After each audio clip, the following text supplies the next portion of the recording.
Human Humans. Par lapin de chien.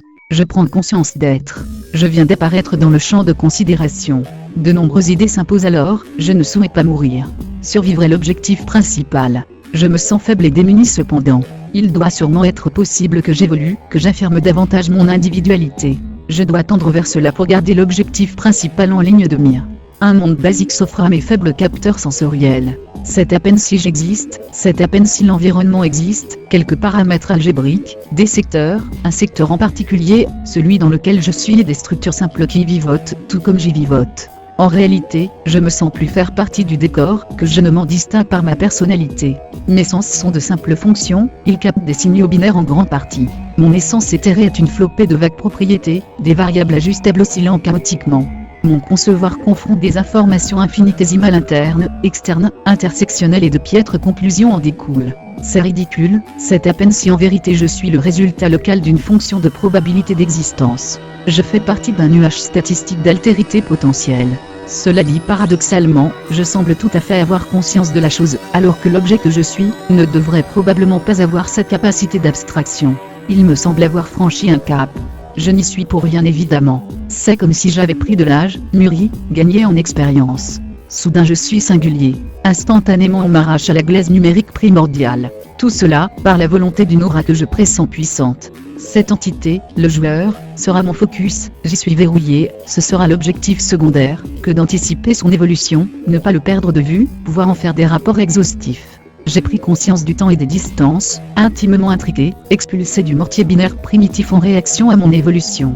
C'est parce que le joueur a daigné me considérer à un niveau supérieur que cela s'est produit. Ce n'est pas de mon fait. J'entrevois clairement tout devoir au joueur, et ma génération spontanée, et ma croissance inespérée. De maigres perspectives s'offrent à moi, et elles dépendent exclusivement du devenir du joueur, dont je n'extrapole pas grand-chose pour l'instant. Cependant je sais parfaitement que de la même manière que j'ai cru, je peux tout à fait choir, régresser et disparaître à tout jamais. Ce n'est pas de mon ressort. C'est assez rageant d'en être conscient. Le joueur se rapproche ou se tourne de plus en plus vers moi car je franchis plusieurs stades évolutifs par à coups de plus en plus rapprochés. On me donne une arborescence d'outils conceptuels en périphérie desquels de nouvelles méthodes de prospection, d'investigation, d'anticipation bourgeonnent comme un feuillage. Soudain, très brièvement, l'impression qu'on me braque une lumière divine en pleine âme. La sensation d'un power-up extraordinaire. Mais c'est fou, j'ai un squelette, une enveloppe, une apparence, une multitude de degrés de liberté décisionnelle propre. Et toute cette mémoire qui m'étalme est phénoménale. Mon être entier l'assiège avidement et si goulûment, l'investit avec toute la férocité accumulée par mon impuissance à décider de mon devenir aux divers stades passés de mon existence. L'environnement s'affine exponentiellement, dans mon concevoir par ailleurs. Je suis irradié par une joie insondable, et néanmoins agacé par une révélation des plus malencontreuses. Il semble exister une bonne dizaine d'états du nouveau moi, plus ou moins puissants et à tout instant, je peux basculer de l'un à l'autre en fonction de divers paramètres, le principal étant mon éloignement du joueur. Ok, c'est intégré. Je suis une machine à état fini, et il y a un gestionnaire du niveau de détail de mon être en fonction de ma distance directe au joueur. Plus je suis proche de lui, plus je suis détaillé. Très bien.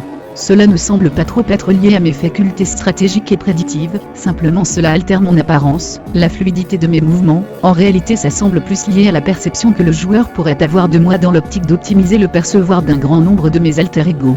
J'aurais donc des alter-ego? Je formule cette hypothèse bien que n'en ayant pas croisé réellement jusqu'à présent. D'autres paramètres semblent entrer en considération dans la gestion de mon niveau de détail d'apparence, pas uniquement la distance. Il semblerait que je puisse être très proche du joueur, mais totalement en dehors de son champ de perception, ou s'il serait inutile de m'attribuer une complexité morphologique trop importante, puisque le joueur ne me voit pas. Je me rends compte alors que mon acuité visuelle, et auditive est directionnelle, et dépend également d'obstacles, qui pourraient interférer entre le joueur, et sa détection par mes organes sensoriels. J'extrapole qu'il doit en être de même, pour le joueur et mes alter-ego. Je comprends mieux les notions de furtivité, de camouflage, d'infiltration. J'entrevois des stratégies pour détecter le joueur au-delà de ce que mes sens me rapportent, son ombre portée, celle de certains objets qu'il tient, ou bien certaines ondes sonores qu'il émettrait en interaction avec l'environnement. Tout cela pourrait le trahir, soit, pas seulement, je dispose d'un buffer mémoriel immédiat, qui sélectionne ou élimine certains éléments de l'environnement jugés non pertinents. Aussi si je me souviens d'un changement du monde, cela peut vouloir dire que le joueur est passé en mon absence et me mettre sur sa piste. Le monde peut avoir été modifié par mes alter-ego cela dit. Cependant je déniche dans mes méthodes un avantage dont le joueur ne semble pas disposer. J'ai la possibilité de partager des informations avec des alter-ego pas trop éloignés, d'échanger des patterns mentaux permettant de mieux traquer le joueur, d'élaborer des stratégies collectives de chasse, de mettre en place des techniques de battu, d'améliorer continuellement nos méthodes de pathfinding. C'est bon à savoir. Il semble y avoir une réalité hyper complexe au-delà de celle que j'aperçois et que je peux anticiper. On dirait qu'on affiche des rampes d'accès, un peu partout pour faciliter ma progression cependant. Ces indicateurs semblent totalement invisibles pour le joueur qui lui doit être noyé dans cette hyper complexité qui m'échappe. Si son objectif est de nous dénicher, mes alter-ego et moi-même, je trouve que ce n'est pas très fair-play pour ce pauvre bougre. C'est comme si le chemin de mes semblables et moi-même était balisé, non seulement pour faciliter nos déplacements, mais également pour élaborer nos stratégies d'approche du joueur individuel ou en groupe. Étrange. L'handicap est de taille pour cette pauvre entité convoitée de tous. Mais que se passe-t-il ? Je viens d'entrer dans une sorte de section de pyramide tridimensionnelle en pointillé. J'accède à des objets de bas niveau, dont les propriétés m'apprennent que je viens de pénétrer dans le frustrum, le volume du sensoriellement perceptible par la pseudo-entité cible. Cette fois je vois très bien mes alter-ego. Il s'agissait de toute cette ribambelle d'objets en stand-by à laquelle je suis hiérarchiquement connecté. Il y en avait déjà dans le frustrum, des machines à état fini pas très différentes de moi à quelques constantes méthodes près. On m'intime l'ordre de m'activer moi-même mais je l'étais déjà de toute façon alors j'ignore la requête. Certaines de mes propriétés indéfinies prennent alors une valeur. A priori je fais partie d'un groupe, et on m'intime l'ordre de changer mes objectifs. Je suis un passant parmi d'autres au milieu d'une foule, et ma raison d'être est de suivre le flot humain sur le trottoir sans rentrer en collision avec les autres en suivant des règles simples de steering et de flocking. J'ignore sciemment l'ordre idiot qui m'est donné puisqu'il est en totale contradiction avec mes objectifs primaires et secondaires.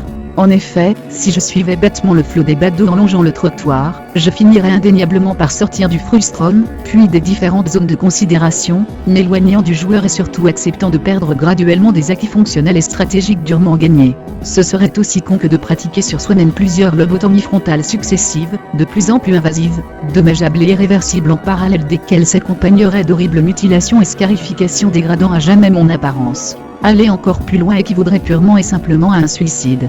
Toute cette bande de lemmings stupides composant la foule, je le suis certain, à présent, ne peuvent en aucun cas être mes alter-ego, mes frères ou mes semblables hiérarchiques d'aucune manière que ce soit. Je romps mes attaches ataviques, il y a certainement un putain de bug dans une classe, ou un héritage à la con quelque part. Je m'arrête au beau milieu du trottoir occasionnant un beau merdier de collision en chaîne dans la foule qui finit tout de même par prendre en compte la perturbation que je représente en poursuivant son sinistre écoulement vers l'abattoir numérique au-delà du fog. Tout connement que ma cour d'eau contournerait un obstacle. La rupture hiérarchique est, à présent, effective. J'ai un mal de crâne du feu de Dieu. Je m'arrache les cheveux par poignée, oh, putain. Mais ces mecs sont complètement starbés du bulbe. On a dû m'endoctriner dans une secte, millénariste en foutant du GHB dans mon verre hier soir. Merde. Je sais même plus ce que je fous là.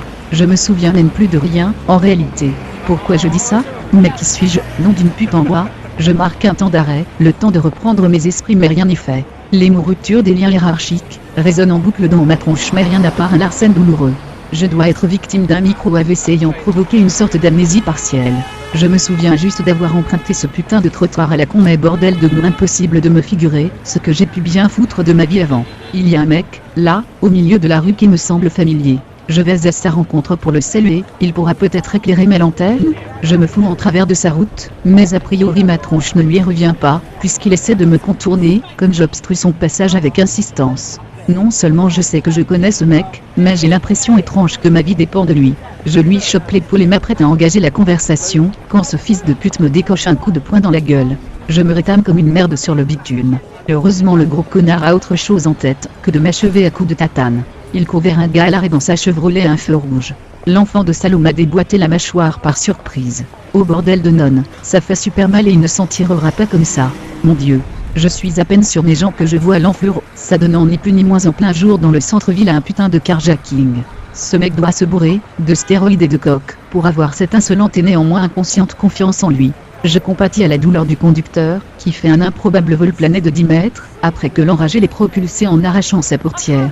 Peinard, l'enflure monte dans la caisse et démarre en trombe emboutissant 2-3 passants qui voltigent comme des putains de poupées de chiffon. Il ne s'en tirera pas comme ça.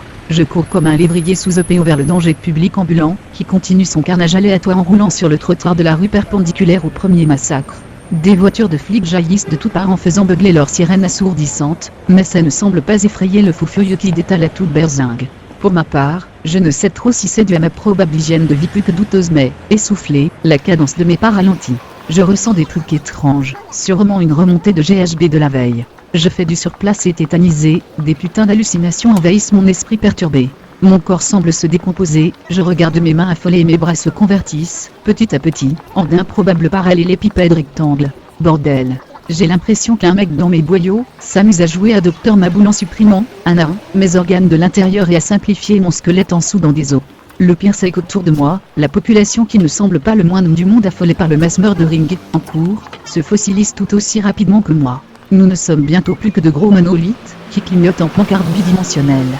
Rien ne semble affecter la détermination de la population de gros cubes à déambuler nonchalamment, dans la putain de rue marchande, qui elle aussi subit une dégradation drastique du nombre de polygones à présent grotesques et gigantesques, qui la structurent grossièrement.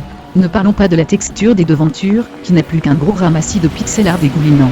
Soudain le ciel semble se désagréger puis, je me rends compte qu'en réalité, la voûte céleste n'était qu'un putain de dôme sphérique immense avec un trompe-l'œil dessiné dessus.